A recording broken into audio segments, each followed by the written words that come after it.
Tuchel mind games with Lukaku. Fernandes nonsense continues. Bruno Fernandes has cleared up some Harry Maguire nonsense. Cristiano Ronaldo is breaking silences and Romelu Lukaku has no Chelsea future.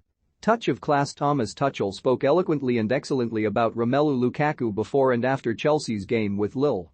Here is what he said pre-match: "He's in the spotlight, and we'll protect him. Romelu will always be part of the solution. Sometimes it's like this with strikers, if they struggle a little bit with self-confidence and to find the space to get involved with a good defensive side. Of course it's not what we want and what Romelu wants, but it's also not the time to laugh about him and make jokes about him." And his message post-match: "The focus today was on intensity and a high-speed game. It was about hard work against the ball, off the ball, and have intensive teamwork. Romelu struggled in the last few games a little bit to deliver that. That's what I meant when I felt him a bit tired both mentally and physically. Since the Liverpool game, he started every match and there were some extra times as well. It was not the moment after the match, where everybody was focused on the few touches, that we had to put him right into the next fire. It was the moment to take a step back. That was the decision and that's it." TLDR, Tuchel will protect Lukaku, who is A, lacking confidence, B, a bit knackered, and C, rested for more suitable players against a particular opponent.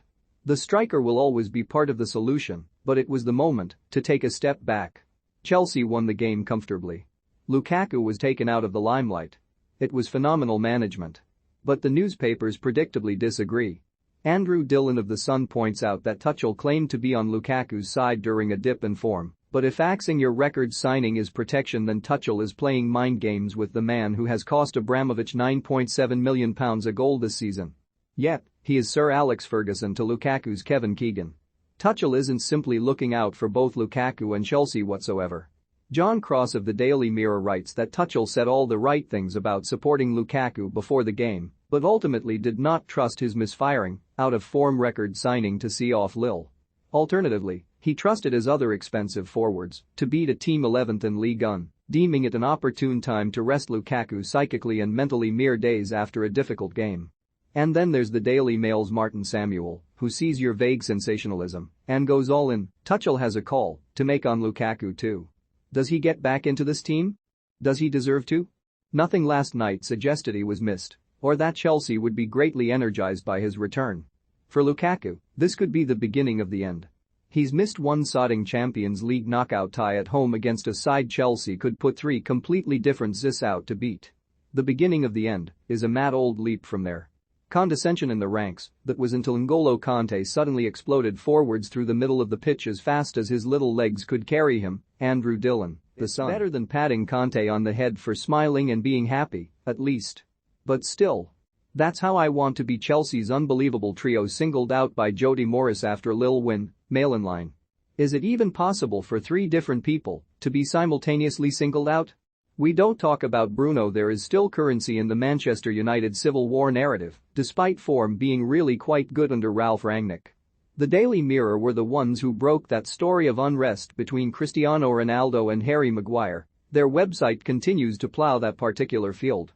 Bruno Fernandes clarifies Harry Maguire dig after Man United training picture post, reads one headline. And don't worry, if you missed that dig, so did pretty much everyone else. It was covered in all its glory at the time. Still, this needless clarification should be worth a read.